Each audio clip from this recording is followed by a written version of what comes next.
भक्तगण, आज हम आपको एक कथा का श्रवण करा रही हूँ जो सुनने मात्र से आपके जीवन में सुख संपत्ति और धन की वर्षा होगी। तो चलिए कथा को प्रारंभ करते हैं। भगवान शिव माता पार्वती से कहते हैं, कैसा भी दुख हो इंसान खुश रहना सीख सकता है, इसलिए अतीत पर शोक मत करो, भविष्य की चिंता मत करो। मानव की बुद्धिमानी तो यही है कि इंसान ईमानदारी से अपने वर्तमान में जियो, लेकिन अधिकांश व्यक्ति वर्तमान में जीना नहीं जानते, क्योंकि उसे जीना ही नहीं आता। वह इंसान बीते हुए कल की चिंता करते रहता है और उसे आने वाले भविष्य की चिंता करनी है। और यदि इंसान वर्तमान में जी सकता है, फिर भगवान शिव कहते हैं, इंसान कोशिश करके देख ले। एक बार जब इंसान वर्तमान में जीने लगेगा तो ना ही उस इंसान को अतीत के बीतने का कोई दुख होगा और ना ही आने वाले भविष्य की कोई चिंता रह जाएगी। फिर माता पार्वती कहती है, हे देवों के देव महादेव, यह कौन सा मंत्र है जिसे जान लेने के बाद इंसान अपने दुख को भुलाकर खुश रहना सीख जाएगा। फिर भगवान शिव कहते हैं, हे देवी, आज की यह कहानी इंसान को कुछ ऐसा ज्ञान देने वाली है जिसे पूरा सुन लेने के बाद इंसान अपने भूतकाल और अपने भविष्यकाल को कहीं पीछे छोड़कर वर्तमान में जीना सीख जाएंगे। इसलिए आज मैं एक बौद्ध भिक्षुक के रूप में पृथ्वी लोक पर जा रहा हूँ, वह मंत्र बताने के लिए। इसलिए हे देवी, अब मैं यह कहानी शुरू करता हूँ। अगर आप यह कहानी सुन रहे हैं तो पूरा सुनिए, इस कथा को आधा अधूरा छोड़कर जाने की गलती मत करिएगा, क्योंकि इस पवित्र कथा को पूरा सुनने से मन चाहा फल की प्राप्ति होगी। इसलिए इस कथा को पूरा सुने। आप शिव भक्त हैं तो भोलेनाथ का अनादर ना करें। बहुत समय पहले की बात है, एक छोटा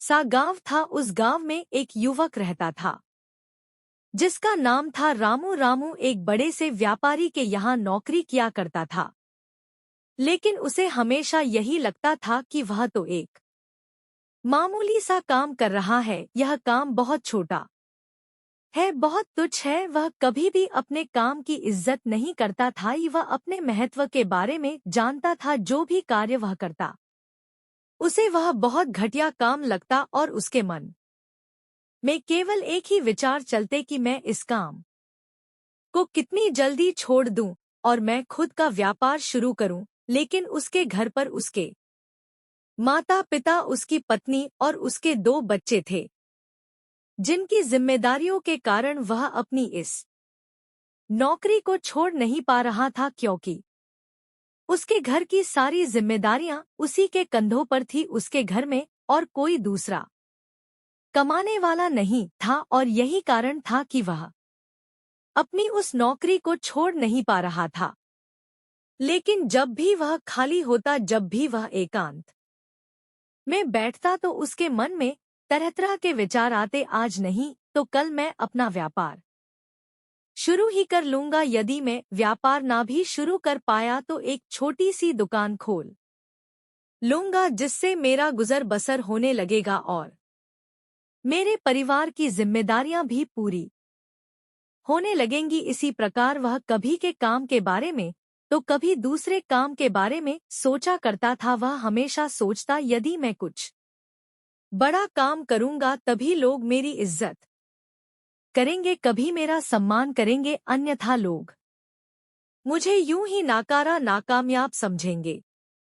इसलिए जब भी कोई रिश्तेदार, जब भी कोई सगा संबंधी उससे उसके काम के बारे में पूछता, बेटा क्या काम करते हो, तो वह अपने काम कोड़ों छुपाने का प्रयास करता। वह उसे नजर छुरा। वह मन ही मन यह सोचा करता, यदि मैंने अपनी छोटी सी नौकरी के बारे में ने बता दिया तो यह लोग मेरे बारे में क्या क्या सोचेंगे। इतनी अच्छी पढ़ाई लिखाई करके या छोटी सी मामूली सी नौकरी कर रहा है, इससे अच्छा तो होता कि कोई काम ना करता होता। घर पर बैठा होता, इसलिए जब भी उसे कोई जोर जबरदस्ती करके यह पूछने का प्रयास करता कि क्या काम कर रहे हो, तो वह उनसे केवल एक ही बात कहता था, अभी तो मैं काम ढूंढ रहा हूँ। मैं भी काम की तलाश कर रहा हूँ, अभी तक मुझे कोई काम ही नहीं मिला, क्योंकि अपने मन में वह हमेशा एक ही बात सोचा करता था कि अपने काम के बारे में किसी को भी बताना सही नहीं रहेगा, अन्यथा लोग मेरा मजाक उड़ाएंगे, मेरे बारे में ना जाने क्या क्या सोचेंगे, ना जाने कैसे कैसी बातें करेंगे, जिससे इस समाज में मेरी इज्जत घट जाएगी और लोग मुझे ताने मारेंगे। वह तरह तरह के उला देंगे। इसी प्रकार के विचार उसके मन में हमेशा चलते रहते थे और वह हमेशा बहुत परेशान रहता था। कोई ना कोई ऐसा उपाय निकालने की कोशिश में लगा रहता जिससे कि लोग उसका सम्मान करें, उसकी इज्जत करें, जिस कारण वह बहुत तनाव में रहने लगा था, बहुत चिंतित रहने लगा था। और जो नौकरी वह किया करता था, उस नौकरी में उसे अच्छा वेतन मिलता था, जिससे उसका उसके पूरे परिवार का भरण पोषण बहुत आसानी से हो जाता था। लेकिन फिर भी वह अपने आप को बेकार समझता था, नाकारा नालायक समझता था, जिस कारण उसे रातों को नींद नहीं आती थी। तो बहुत चिंतित रहता, परेशान रहता, वह अपने आप कोड़ोट हमेशा फालतू समझता था। उसे लगता कि वो इस दुनिया में एक अकेला ऐसा इंसान जो पूरी तरह से बेकार है, नालायक है,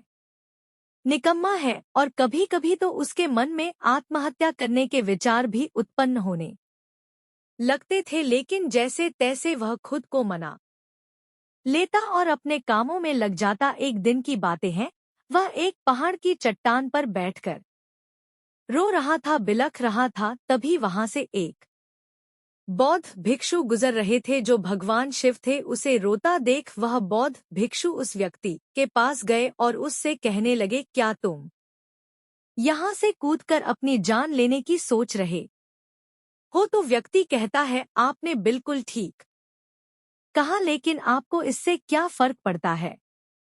मेरा जीवन है, मैं इसके साथ जो चाहूं वह करूं। तभी वह बौद्ध भिक्षु उस व्यक्ति से कहते हैं, तो अभी तक रुके क्यों हो? अगर तुम्हें यह करना ही है तो यहाँ पर बैठकर रोने से क्या फायदा? इस बात को सुनकर वह व्यक्ति क्रोधित हो जाता है और उन बौद्ध भिक्षु से कहता है, देखिए महाराज, मैं यहाँ जो भी करने आया हूँ वह तो मैं करूँगा ही, लेकिन आपको इसमें दखल अंदाजी करने की कोई जरूरत नहीं। इतना कहते ही वह व्यक्ति फूट फूट कर रोने लगता है। तभी बौद्ध भिक्षु उस व्यक्ति से कहते हैं, अच्छा यह बताओ, क्या तुम सब कुछ छोड़ आए हो? क्या तुम अपने साथ कुछ लाए भी हो? तभी वह व्यक्ति उस बौद्ध भिक्षु के इस सवाल का जवाब देते हुए कहता है, मैं सब छोड़ आया हूँ, मेरे पास कुछ नहीं है, ना ही मेरे पास खोने के लिए कुछ है, तो फिर भला मैं कर क्या करूँगा? यह सुन बौद्ध भिक्षु उस व्यक्ति से कहते हैं, यदि ऐसा है तो तुम अपने सर पर यह बोझ लिए क्यों ढो रहे हो? बौद्ध भिक्षु की इस बात को सुनकर वह व्यक्तित्व आश्चर्यचकित हो जाता है और उन बौद्ध भिक्षु से कहता है कि गुरुवर, मैं कौन सा बोझ लेकर ढो रहा हूँ? मेरे हाथ खाली है और मेरे पास कुछ भी नहीं है। तभी वह बौद्ध भिक्षु कहते हैं, तुम्हारी सांसें भी ठीक से नहीं चल रही, तुम यहाँ पर आए तो हो इस दुनिया को छोड़ने और फूट फूट कर रोए भी जा रहे हो। एक खाली इंसान कभी भी ऐसा नहीं करता है जो कंगाल हो चुका हो, जिसके पास और कुछ ना बचा हो, वह भला क्यों रोएगा? यह सुन व्यक्ति और भी क्रोधित हो जाता है और उस बौद्ध भिक्षु से कहता है, आपको इससे क्या मतलब? तभी वह बौद्ध भिक्षु उस व्यक्ति से कहते हैं, क्या तुमने कभी अपने अंदर की ओर झांकने की कोशिश की है? तुमने कितना बड़ा बोझ उठाया हुआ है? तुम कितना कुछ बोझ लेकर अपने दोनों कंधों पर ढो रहे हो? इन सभी बोझों को कब तक अपने पास रखोगे? इन बोझे कोड़ोट यहीं पर उतार दो और थोड़ा सा हल्का हो जाओ।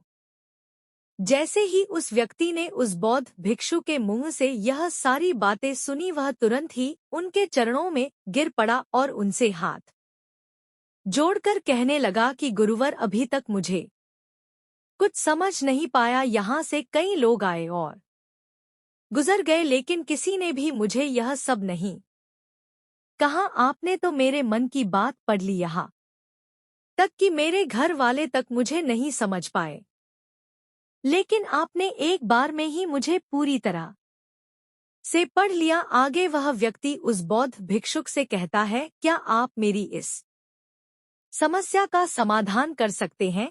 वह भिक्षु कहते हैं, कहाँ है समस्या? तो वह व्यक्ति कहता है कि मेरे घर पर है, आप मेरे साथ चलिए। फिर बौद्ध भिक्षुक कहते हैं, समस्या तुम्हारे घर पर नहीं है। वह व्यक्ति कहता है, नहीं नहीं गुरुवर, समस्या मेरे घर पर ही है, आप एक बार मेरे साथ चलकर तो देखिए। वह बौद्ध भिक्षु उस व्यक्ति को समझाते हुए कहते हैं, समस्या तुम्हारी घर पर नहीं बल्कि तुम्हारे भीतर है। क्या तुमने कभी अपने भीतर झांकने की कोशिश की है? सारी समस्याएं तुम्हारे भीतर हैं। जब तक तुम उनका समाधान नहीं करोगे, तब तक तुम्हें हर जगह हर समय केवल समस्या ही नजर आएंगी। और यदि समस्या घर पर है तो तुम इस पहाड़ की चोटी पर क्या कर रहे हो? तुम तो कह रहे थे कि तुमने पीछे सब छोड़ दिया है, अपना घर, अपना परिवार, अपने सगे संबंधी, और यदि तुमने यह सारी चीजें छोड़ ही दी हैं तो तुम्हारी समस्या भी वहीं पर छूट गई। फिर तुम भला इतने परेशान क्यों हो? उस बौद्ध भिक्षु के मुंह से यह सारी बातें सुनकर वह व्यक्ति कहता है कि गुरुवर, आप सही कहते हैं, मैं आपकी बातों को समझ पा रहा हूँ। कमी तो मेरे अंदर है, मैं किसी काम का नहीं हूँ। मैं जब भी कोई काम करने जाता हूँ तो सब बिगाड़ देता हूँ, मेरे हाथों सारे काम गड़बड़ हो जाते हैं। मैंने आज तक कोई काम ढंग का नहीं किया, मेरी तो किस्मत ही खराब है। उस व्यक्ति के मुंह से यह सारी बातें सुनकर बौद्ध भिक्षु मुस्कुराने लगे और उस व्यक्ति से कहा, अच्छा तुम्हें लगता कि तुम्हारी किस्मत खराब है तो मुझे यह बताओ कि क्या खराबी है तुम्हारी किस्मत में? तभी वह व्यक्ति उन बौद्ध भिक्षु से कहता है, हे गुरुवर, मुझे व्यापार करना था और व्यापार करने के लिए धन चाहिए था, तो मैंने अपने परिवार से थोड़ा सा धन लिया और उसी धन से मैंने अच्छा सा व्यापार खड़ा किया, लेकिन मेरा व्यापार ज्यादा समय तक नहीं चल सका। शुरू में मेरे परिवार वालों ने मेरा पूरा साथ दिया और तब तक सब कुछ ठीक भी चल रहा था, लेकिन धीरे धीरे मुझे मेरे व्यापार में नुकसान होने लगा और यह सब देख मेरे परिवार वाले मुझसे नाराज हो गए और मुझसे दूर चले गए। मैं तो चाहता था कि मैं अच्छा व्यापार करूं, अच्छा धन कमाऊं, ताकि मैं अपने परिवार को संभाल सकूं, उन्हें वह हर सुख सुविधा दे सकूं जो वह चाहते हैं। मैं तो सब उन्हीं के लिए कर रहा था, लेकिन वह लोग मुझे समझ नहीं पाए और मुझे ही इसका जिम्मेदार ठहराते, और मुझे भी यही लगता है कि मैंने गलत किया, क्योंकि मेरा भी एक मित्र है और उसने भी मेरे साथ व्यापार शुरू किया था, लेकिन उसका व्यापार बहुत अच्छा चल रहा है। वह जब भी मेरे घर आता है तो अपने अच्छे व्यापार की बातें अवश्य बताता है। वह हमेशा यह कहता रहता है कि किस तरह से उसने अपने दम पर इस व्यापार को रोड खड़ा किया है और उसे चलाने में भी वह सक्षम है, किस तरह से उसने जी तोड़ मेहनत की और अपने व्यापार को उन ऊंचाइयों तक ले गया। यह सब सुन मेरे परिवार वाले भी मुझसे कहते हैं, देखो अपने मित्र को, वह अपने व्यापार को कहां से कहां ले गया और तूने तो हमारी जमा की हुई पूंजी भी गवा दी, हमारा नुकसान करा दिया। मेरे परिवार वाले मुझसे हमेशा ही कहते रहते हैं कि तेरे बस का कुछ नहीं। इन तानों को सुन सुनकर मैं बड़ा परेशान हो चुका था, इसलिए मैंने कर्जे लिए और नया व्यापार खड़ा किया, लेकिन वहां पर भी मुझे मुंह की खानी पड़ी और मेरा व्यापार पूरी तरह से चौपट हो गया। अब तो हालत यहाँ तक आ चुकी है कि मेरा घर भी अब गिरवी पड़ा हुआ है। अब आप ही बताइए मैं क्या करूं? तभी वह बौद्ध भिक्षु उस व्यक्ति से कहते हैं, अच्छा तुम्हें पता है कि तुम्हारा मित्र तुम्हारे पास क्यों आता था? तभी वह व्यक्ति कहता है, हाँ मुझे अच्छी तरह से पता है। वह मुझे मेरे घर वालों के सामने नीचा दिखाने आता था, मेरी बुराई करने आता था। वह यह जताने आता था कि वह मुझसे व्यापार में कई गुना अच्छा है, श्रेष्ठ है।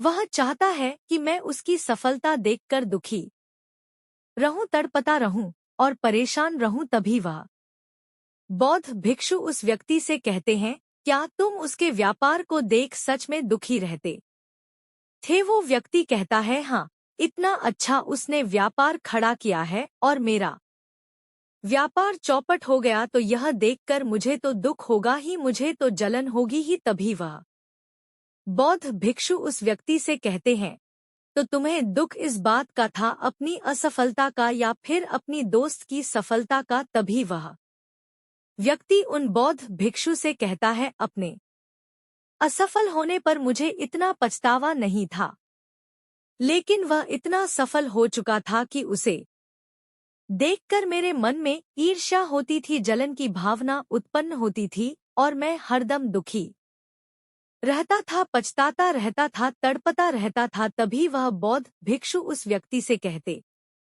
इसका अर्थ यह हुआ कि तुम्हारा मित्र भी असफल हो जाए तो तुम्हें खुशी होगी? तो वह व्यक्ति कहता है, हाँ मुझे बड़ी खुशी होगी।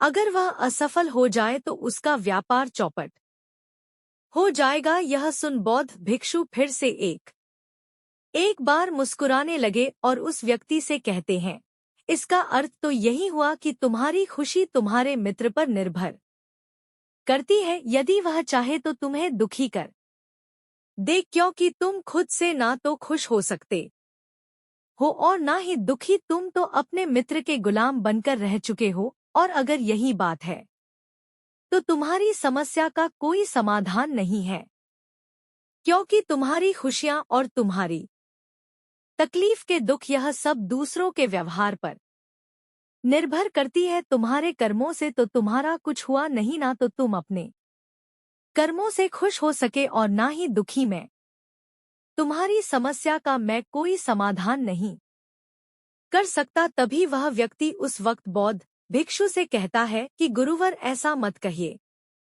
मुझे आपसे बहुत आशा है, क्योंकि आप ही वह हैं जिसने मेरी अंदर की तकलीफों को पढ़ा है, उसे जाना है, उसे समझा है। आपसे मैं विनती करता हूँ कि मेरी इस समस्या का समाधान मुझे बताइए। तभी वह बौद्ध भिक्षु उस व्यक्ति से कहते हैं, जब हम दूसरों से आशा बांध लेते हैं तब हम दूसरों पर पूरी तरह से निर्भर हो जाते हैं।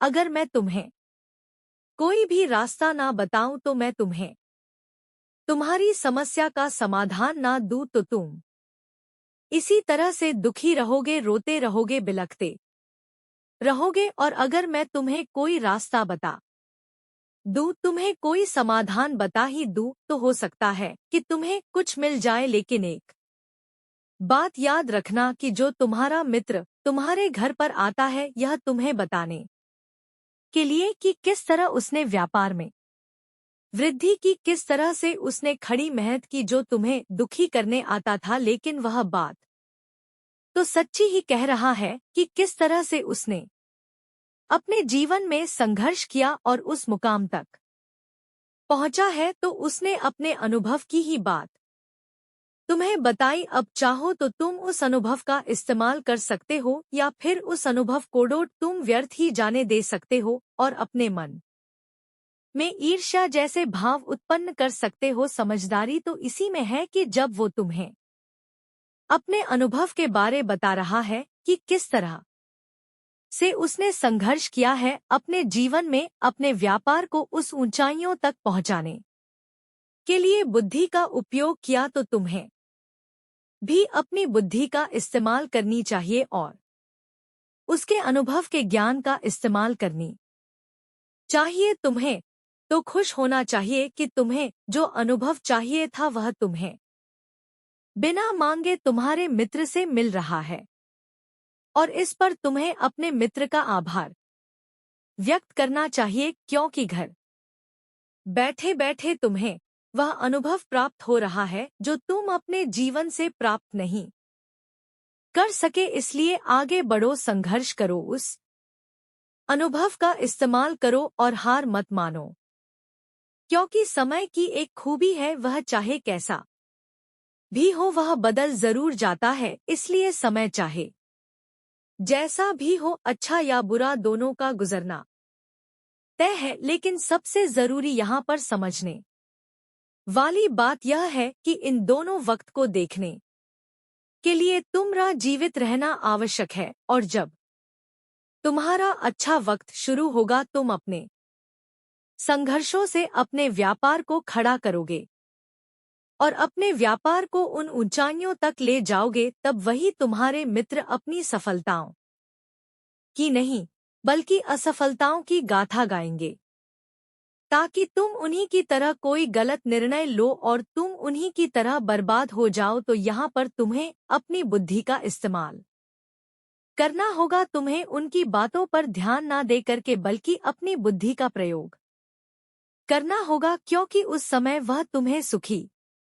नहीं बल्कि दुखी करने आएंगे, क्योंकि उसे भी तो मैं दुखी देखकर उतना ही मजा आएगा जितना कि तुम्हें उसे दुखी देखकर आएगा। यह सुन वह व्यक्ति उन बौद्ध भिक्षु से कहता है, हे गुरुवर, आप बिल्कुल ठीक कह रहे हो। मेरे जीवन को मैं नहीं चला रहा बल्कि मेरे सगे संबंधी और मित्र चला रहे हैं, जो मेरे जीवन में सुख और दुख भरी जा रही है। लेकिन तुम्हें दुखी होना चाहिए या खुश होना चाहिए? इस पर रामू कहता है, ही गुरुवर, मुझे मेरा यहाँ पर एक प्रश्न है। जब मैंने व्यापार डिड्डा किया था तो मेरा उद्देश्य यही था कि मैं अपने परिवार को सुखी रख सकूं, उन्हें वह सुख सुविधाएं दे सकूं। तो क्या अपने परिवार के लिए सोचना गलत है? मैं तो अपने परिवार के लिए ही सब कुछ कर रहा था, लेकिन व्यापार में नुकसान होने के बाद वह परिवार भी मुझे छोड़ तज गया। इस पर वह बौद्ध मुस्कुराने लगे। तभी वह व्यक्ति कहता है, अब इसमें मुस्कुराने वाली बात क्या है? क्या मैंने कोई गलत प्रश्न पूछ लिया? फिर बौद्ध भिक्षु कहते हैं, नहीं, हर व्यक्ति यह चाहता है कि कोई उसकी गलती पर उसे सांत्वना दे, और तुम भी वही चाहते हो। हर कोई यही चाहता है कि जब वह कुछ करे तो उनकी प्रशंसा की जाए, और जब हमें प्रशंसा नहीं मिलती तो हमें भीतर ही भीतर बड़ा दुख होता है, हमारे मन को एक ठेस पहुंचती है, और तब हमारे मन में यह भाव उत्पन्न होने लगता है कि इस दुनिया में सभी मतलबी हैं, सभी अपने मतलब के लिए जीते हैं, सभी अपने मतलब के लिए काम करते हैं, और सभी हमारे साथ अपने मतलब के लिए ही रहते हैं। लेकिन अगर तुम किसी को अपना परिवार मान लिए और अपने उस परिवार के लिए कुछ करना चाहते हो तो फिर तुम्हें ऐसा क्यों लगता है कि तुम दूसरों के लिए कर रहे हो? तुम तो अपने लिए ही कर रहे हो ना। अगर तुम्हें लगा कि तुम दूसरों के लिए कर रहे हो तो तुम जीवन भर दुखी ही रहोगे, और जब तुम्हें लगेगा कि तुम अपने लिए कर रहे हो, तुम्हें एक अजीब खुशी प्राप्त होगी और तुम हमेशा खुश रहोगे। और जब तुम अपने कार्य को बेहतर से और बेहतरीन करने में लगे रहोगे तो तुम्हें किसी की सांत्वना की भी कोई जरूरत नहीं पड़ रहेगी। फिर वह व्यक्ति कहता है, हे गुरुवर, मैं सबकी मदद करना चाहता हूँ, मैं हमेशा दूसरों के काम आता हूँ, उसके बावजूद भी लोग मेरी इज्जत नहीं करते, मेरा सम्मान नहीं करते। ऐसा करना तो दूर, वो मुझसे ढंग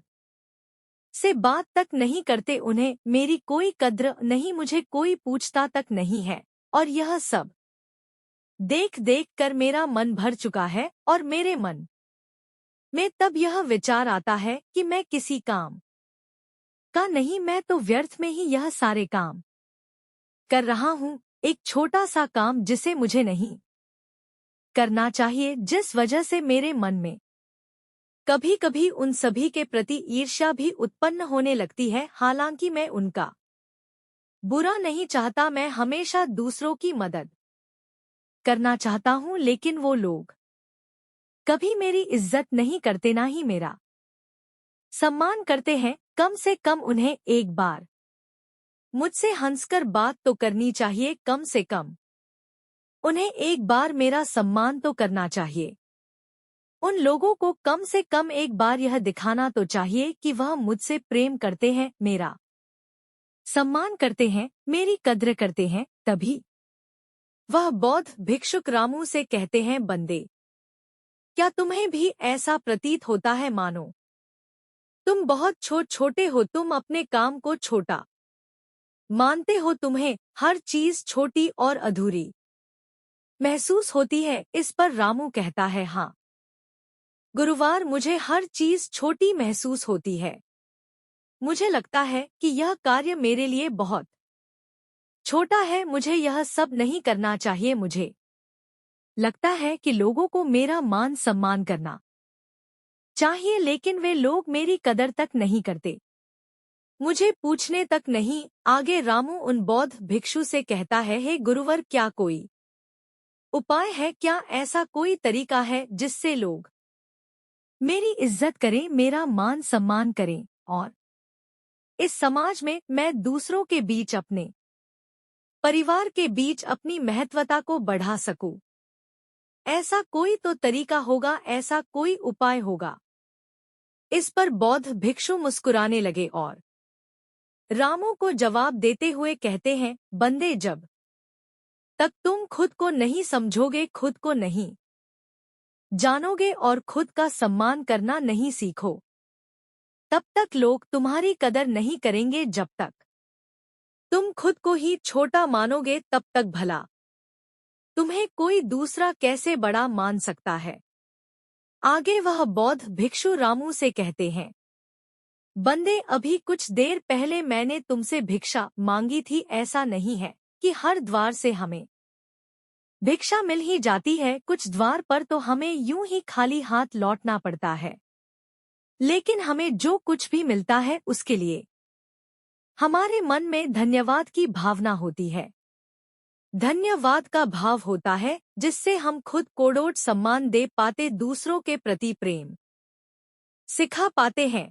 किंतु जब तक हम खुद कोड़ोट कोसते रहेंगे, खुद को नीचा दिखाते रहेंगे, तब तक हम कभी प्रेम नहीं कर सकते। जब हम खुद की ही इज्जत नहीं करते तो भला लोग हमारी इज्जत क्यों करेंगे? जब हम खुद से ही प्रेम नहीं कर सकते तो लोग हमसे प्रेम क्यों करेंगे? तभी रामू उन बद्ध भिक्षुओं की बात काटते हुए कहता है, परंतु हे गुरुवर, मैं तो तुच्छ काम करता हूँ और इस तुच्छ काम में मैं अपने आप को कैसे बड़ा मान सकता हूँ? इस छोटे से काम में मैं खुद कोड़ोट कैसे संतुष्ट कर सकता हूँ? मैं कैसे एक छोटे से छोटे काम के लिए अपने मन में एक धन्यवाद का भाव पैदा कर सकता हूँ? भला यह सब कैसे संभव होगा अगर मैं अपने आप कोड़ोट पसंद ही ना करता हूँ, अपने काम को पसंद ही ना करता हूँ? तभी वह बौद्ध भिक्षु रामू से कहते हैं, बंदे, तुम पर बैठे उस भिखारी कोड़ोट देख सकते हो? इस पर रामू कहता है, हाँ गुरुवर, मैं उसे देख पा रहा हूँ। फटे हाल दर दर भटकता हुआ वह भिखारी कितना लाचार है जो उसे इस तरह से भीख मांगनी पड़ रही है। तभी तो बौद्ध भिक्षु कहते हैं, क्या तुम इसे अच्छे हालात में नहीं हो? क्या उसके पास वह सब है जो तुम्हारे पास है? तभी रामू कहता है, नहीं गुरुवर, यह तो उसके पास मेरी जैसी नौकरी होती तो वह भी अच्छा खासा कमा रहा होता और अपने पर परिवार का भरण पोषण कर रहा होता। तभी वह बौद्ध भिक्षु कहते हैं, बंदे, जब तुम उससे अच्छे हालात में हो तो खुश होना चाहिए, क्योंकि मैं उससे कहीं अच्छे हालात में हूँ। तभी वह भिक्षु कहते हैं, हर किसी को अच्छी नौकरी नहीं मिल पाती, हर किसी को अच्छी तनख्वाह नहीं मिल पाती, हर कोई अपने परिवार का भरण पोषण तक ठीक से नहीं कर पाता, लेकिन तो यह सब करने में सक्षम हो। यदि तुम कुछ इस प्रकार सोचोगे तो तुम्हारे मन में भी धन्यवाद का भाव उत्पन्न होने लगेगा। तुम्हारा यह शरीर स्वस्थ है, तुम जहाँ चाहो वहाँ जा सकते हो, जैसे चाहो वैसे काम कर सकते हो। तुम्हें किसी प्रकार की कोई चिंता नहीं, कोई फिक्र नहीं, लेकिन फिर भी तुम अपने आप को, अपने काम को तुच्छ समझते हो, छोटा समझते हो। इसलिए तुम्हारा यह नजरिया ही तुम्हें अपने आप छोटा बनाता जा रहा है और तुम किसी भी काम को छोटे नजरिए से ही देखते हो। इससे तुम्हें अपने नजरिए को बदलने की जरूरत है।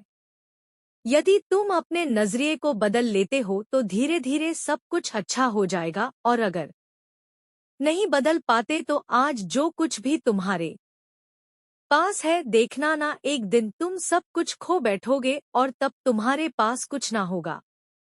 तुम केवल पश्चाताप करोगे, रोगे, लेकिन तुम्हारे यहाँ हाथ कुछ नहीं आएगा। लेकिन यदि एक बार तुम खुद से प्यार करना सीख जाओ तो तुम्हारा विश्वास खुद पर बढ़ने लगेगा, और खुद पर विश्वास बढ़ने के बाद सबसे पहला बदलाव जो तुम्हारे अंतर मन के अंदर आएगा वह होगा प्रेम, और प्रेम भाव का हमारे मन में उत्पन्न होना, अर्थात हमारा खुद पर विश्वास बढ़ना। और जब हमारा विश्वास खुद पर बढ़ने लगता है तो हमारी संकल्प शक्ति भी मजबूत होने लगती है। आगे वो बौद्ध भिक्षु राम से कहते हैं कि तुमने कभी किसी नेता को देखा है, कोई ऐसा नेता जो भी काम हाथ में लेता है उसे वह पूरा करके ही दम लेता है, भले ही उस काम के लिए उसकी कितनी भी निंदा क्यों ना की जाए, लोग उसके खिलाफ ही क्यों ना खड़े हो जाएं,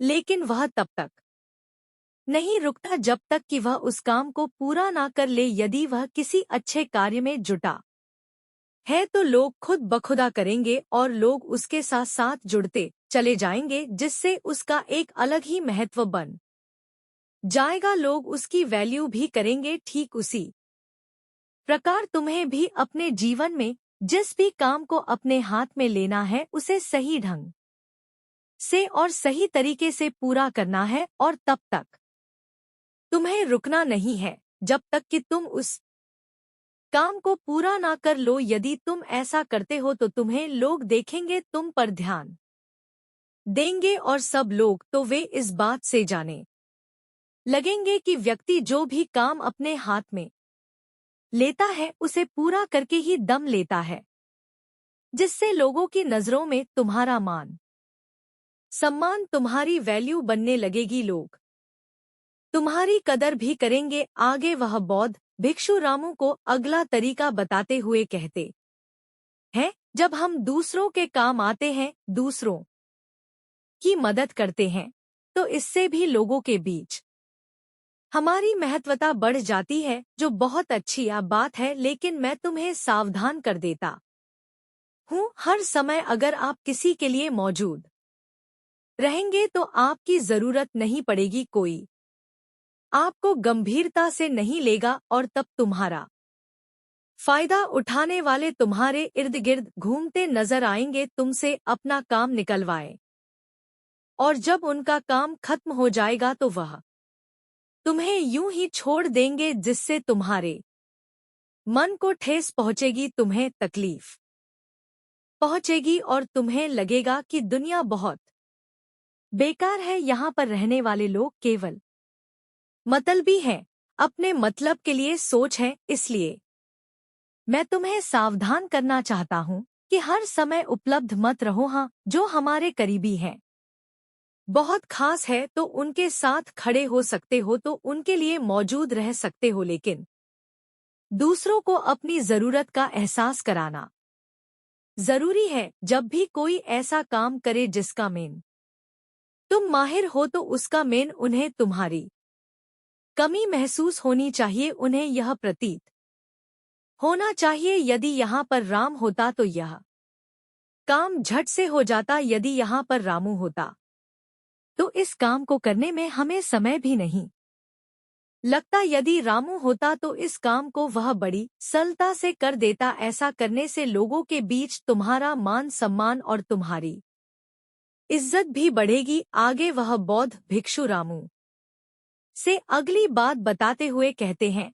अपना काम पूरा होने से पहले कभी भी उसके बारे में किसी को ना बताना, वरना तो तुम मजाक के पात्र ही बन के रह जाओ।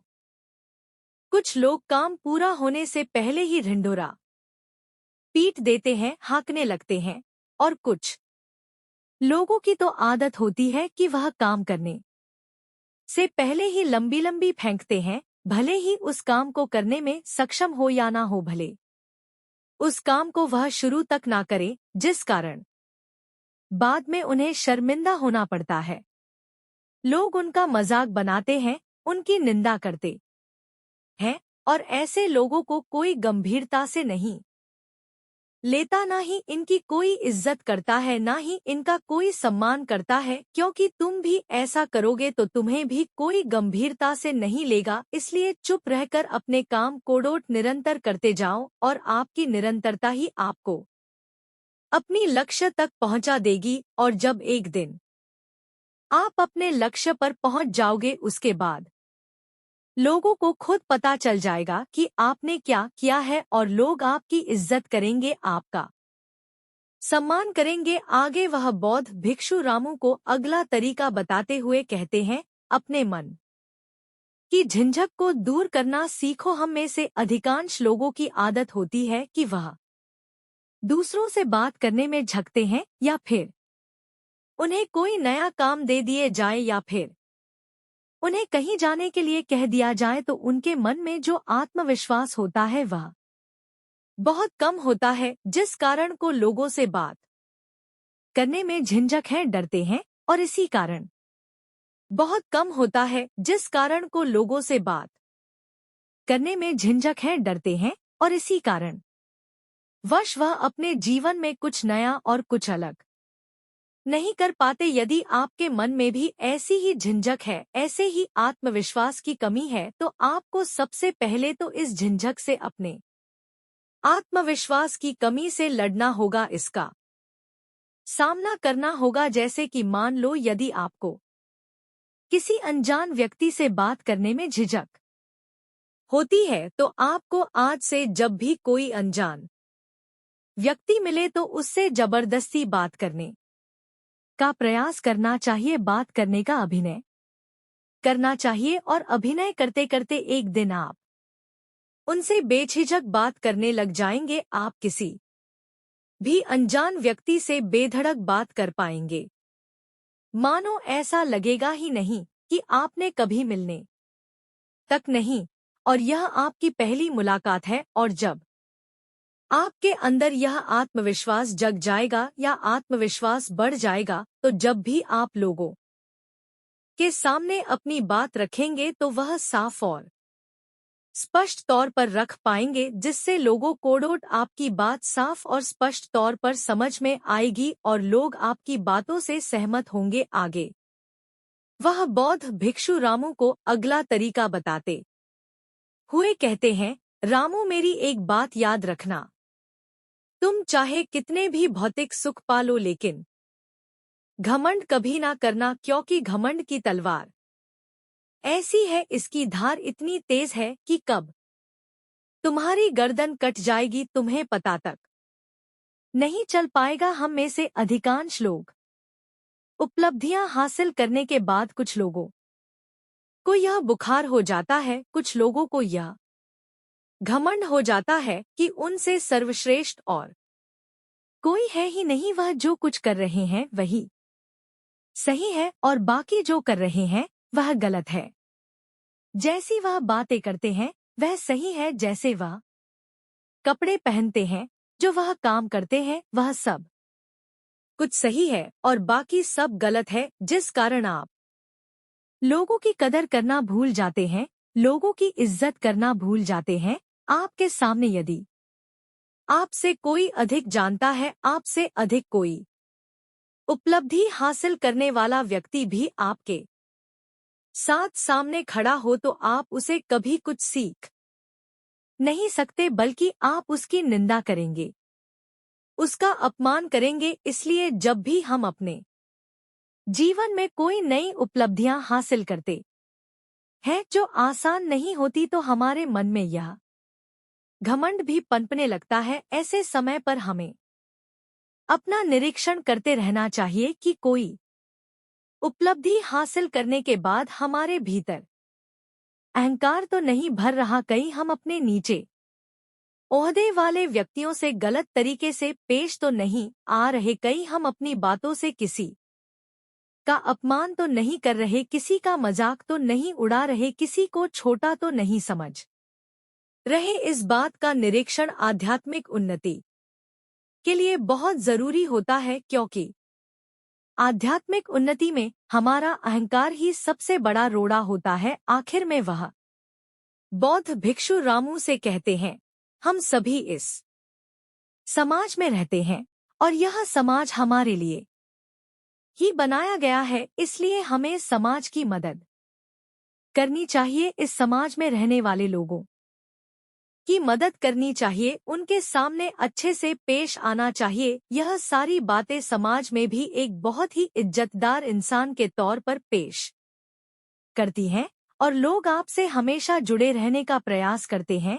क्योंकि उनके मन में जो प्रेम है, जो भाव है, आपके प्रति जो इज्जत है, वही उन्हें आपसे जोड़े रखता है। जिसे लोग आपका मान करते हैं, आपका सम्मान करते हैं, आपकी इज्जत करते हैं और लोग आपकी कदर भी करते हैं।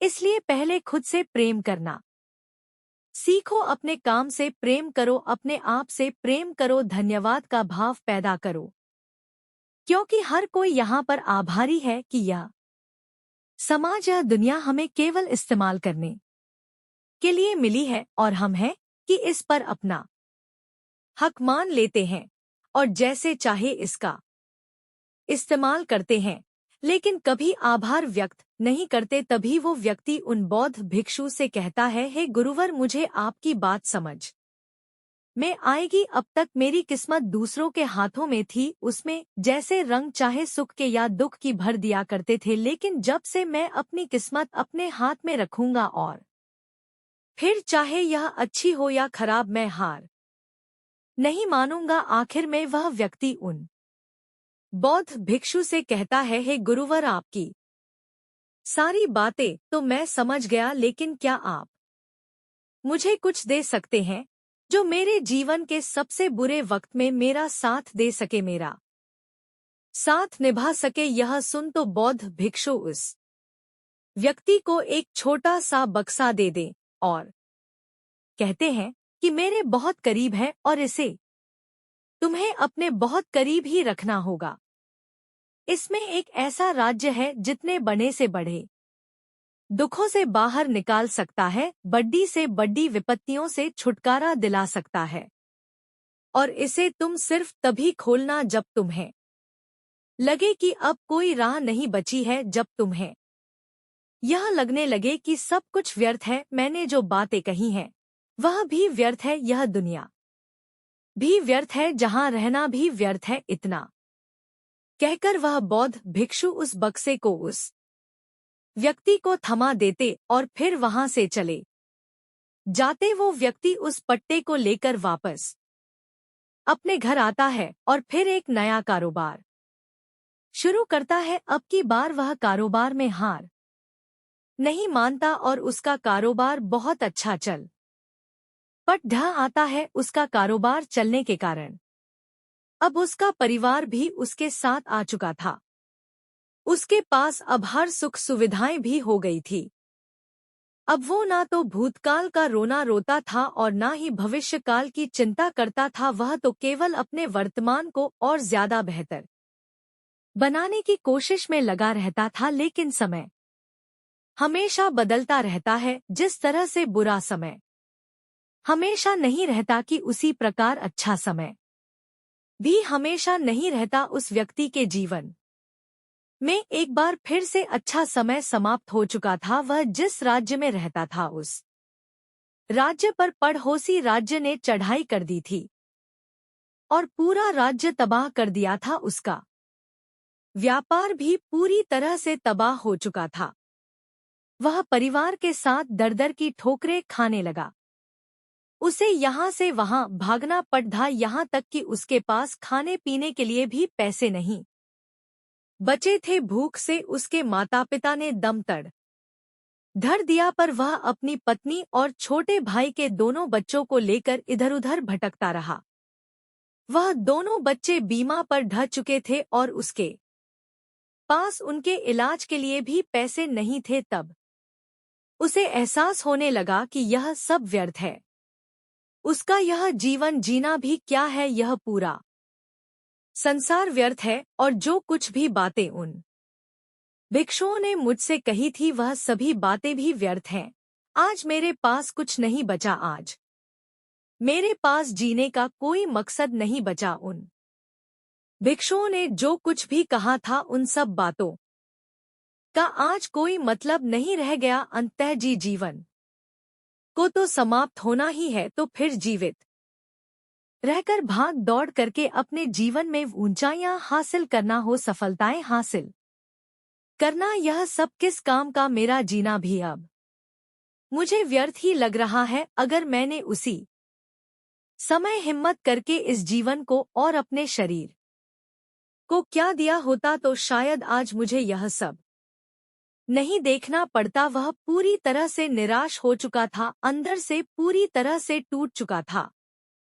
वह सब सोच रहा था कि तभी उसकी नजर उस बक्से पर ही जो उसे उन बौद्ध भिक्षुओं ने दिया था। उस बक्से में एक पर्ची थी जिस पर यह लिखा था कि आपकी नई जिंदगी की शुरुआत कहीं से भी हो सकती है। आपके पास सोने का सिक्का हो या ना हो, लेकिन आपके पास वह हिम्मत तो है, तो कुछ ना कुछ अवश्य ही कर लेंगे। उस पर्ची को पढ़ने के बाद उस व्यक्ति के मन में एक बार आशा की फिर से वह लहर दौड़ उठी और उसने फिर से वह हिम्मत बांधी ताकि वह अपने जीवन में फिर से उन्नतियों को हासिल कर सके। इस वीडियो को बोलते समय कोई त्रुटि हो तो मैं क्षमा चाहती हूँ। उम्मीद है आप सभी को यह वीडियो अच्छी लगी होगी। अगर आप शिव के सच्चे भक्त हैं तो चैनल को सब्सक्राइब और वीडियो को लाइक करके कमेंट में हर हर महादेव लिख दीजिए।